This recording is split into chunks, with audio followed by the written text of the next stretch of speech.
ఏపీలో ఆసక్తి రేపుతున్న నియోజకవర్గాల్లో హిందూపురం ఒకటి. బాలయ్య హ్యాట్రిక్ కు బ్రేక్ వేయాలని వైసీపీ పట్టు మీద కనిపించింది. మరి హిందూపురంలో బాలకృష్ణ పరిస్థితి ఏంటి? ప్రస్తుతం ఇదే హాట్ టాపిక్ గా మారింది. పోలింగ్ జరిగిన సరళి చూసిన తర్వాత బాలకృష్ణ ఈసారి హ్యాట్రిక్ కొడతారా, లేదంటే మొదటిసారి పరాజయాన్ని మూటగట్టుకుంటారా? రాష్ట్ర వ్యాప్తంగా ప్రస్తుతం ఇదే అంశంపై చర్చ. అసలు బాలయ్య పాజిటివ్ పాయింట్స్ ఏంటి, నెగిటివ్ పాయింట్స్ ఏంటి, నెగ్గేదెవరు స్పెషల్లో చూద్దాం.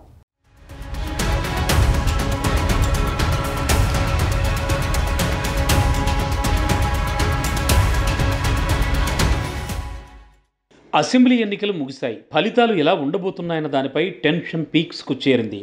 రాష్ట్ర వ్యాప్తంగా రాష్ట్రంలో 175 నియోజకవర్గాలున్నా కొన్ని స్థానాలపై మాత్రం స్పెషల్ ఫోకస్ ఉంది.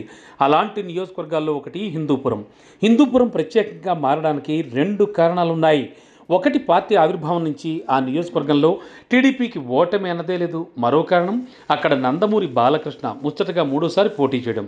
టీడీపీ పుట్టినప్పటి నుంచి హిందూపురం ఆ పార్టీకి కంచుకోటగా మారింది. ఇప్పటివరకు మరో పార్టీ గెలుపు దరిదాపులకు కూడా రాలేదు. ఎన్టీఆర్, హరికృష్ణ ఇక్కడి నుంచి గెలిచి అసెంబ్లీకి వెళ్లారు. ఇక బాలయ్య రాజకీయ అరంగేట్రం కూడా హిందూపురం నుంచే జరిగింది. ఇక్కడి నుంచి వరుసగా 2 సార్లు గెలిచి అసెంబ్లీలో ఇప్పుడు ముచ్చటగా 3సారి విజయం సాధించాలన్న పట్టుదలతో హిందూపురం నియోజకవర్గం నుంచి బరిలో దిగారు బాలయ్య.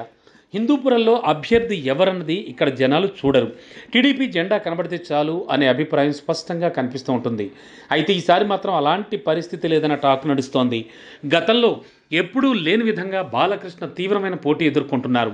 వైసీపీ మాత్రం పక్కాగా గురిపెట్టి స్థానంపై విజయం సాధించాలని టార్గెట్ పెట్టుకుంది. అందుకే సామాజిక వర్గ సమీకరణాల్లో భాగంగా దీపికను ఇక్కడి నుంచి బరిలోకి దించింది. ఎమ్మెల్యే నందమూరి బాలకృష్ణకు మొదటి నుంచి హిందూపురం పట్టణం ప్రధాన బలంగా ఉంది. లేపాక్షి, చిలమత్తూరు ప్రాంతాల్లోనూ ఆయనకు మంచి గ్రిప్పే ఉంది. అయితే ఈసారి హిందూపురం పట్టణంలో పరిస్థితి ఎవరికి మొగ్గు చూపిందో అర్థం కాని పరిస్థితి. 2024 ఎన్నికలు జరిగిన తీరు చూస్తే ఇది క్లియర్గా అర్థమవుతుంది. ఎమ్మెల్యే బాలకృష్ణకు ప్రధానమైన బలం సినీ గ్లామర్తో పాటు హిందూపురం కంచుకోట కావడమే. గతంలో ఉన్న నేతల కంటే బాలకృష్ణ కొంతమేర అభివృద్ధి కూడా చేసినట్లు జనాలు చెప్తున్నారు. అయితే చుట్టపు చూపుగా 3 నెలలకోసారి నియోజకవర్గంలో కనిపిస్తూ ఉంటారని వైసీపీ నేతల ప్రధాన ఆరోపణ.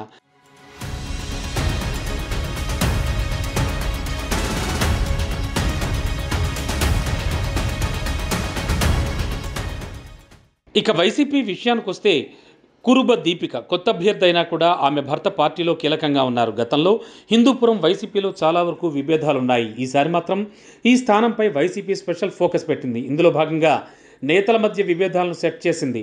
మంత్రి పెద్దిరెడ్డి స్వయంగా రంగంలోకి దిగి పక్కా ప్రణాళికతో ఎన్నికలకు వెళ్లారు. మరోవైపు హిందూపురంలో మైనార్టీల ఓట్లతో పాటు రెడ్డి సామాజిక వర్గ ఓట్లు కూడా ఎక్కువ. రెడ్డి సామాజిక వర్గం ఎటు చూసినా వైసీపీకి ఫేవర్గానే ఉంటుంది. ఇక మైనార్టీలు మాత్రం గతంలో బాలకృష్ణ వైపే ఎక్కువగా ఉండేవారు. కానీ ఈసారి అలాంటి పరిస్థితి కనిపించలేదని వైసీపీ నేతలు అంటున్నారు. హిందూపురంలో 2009లో 69.63%, 2014లో 76.57%, 2019లో 77.64% పోలింగ్ నమోదైంది. ఈసారి పోలింగ్ శాతం భారీగా పెరిగింది. నియోజకవర్గంలో 2,40,174 మంది ఓటర్లుంటే 1,93,906 మంది ఓటు హక్కు వినియోగించుకుంటున్నారు. 2014లో బాలకృష్ణ 16,196 ఓట్ల మెజార్టీతో గెలిచారు. 2019 ఎన్నికల్లో 18,028 ఓట్ల తేడాతో ఇక్బాల్ను ఓడించారు. అంటే బాలకృష్ణ గ్రాఫ్ ప్రతిసారి పెరుగుతోంది. దీనికి ప్రధానమైన కారణం హిందూపురం పట్టణంలో ఓటర్లు. ఈసారి మాత్రం మైనార్టీలు వైసీపీ వైపు మొగ్గు చూపినట్లు స్పష్టంగా అర్థమవుతోంది. ఇక చిలమత్తూరు, లేపాక్షి మండలాల్లో మాత్రం బాలకృష్ణకు కొంత ఫేవర్గా ఉన్నట్లు తెలుస్తోంది. హిందూపురం రూరల్ మండలంలోని ఓటర్లు ఇటు వైసీపీ అటు టీడీపీ వైపు మొగ్గు చూపారనే ప్రచారం జరుగుతోంది. టీడీపీ మాత్రం బాలకృష్ణ ఈసారి హ్యాట్రిక్ కొట్టబోతున్నారని ధీమాగా ఉంది. ఇక్కడ గెలుపేమంత ఈజీగా ఉండే అవకాశం లేదని విశ్లేషకులు చెప్పుకొస్తున్నారు. ఏం జరుగుతుందో తెలియాలంటే జూన్ 4 వరకు ఆగాల్సిందే.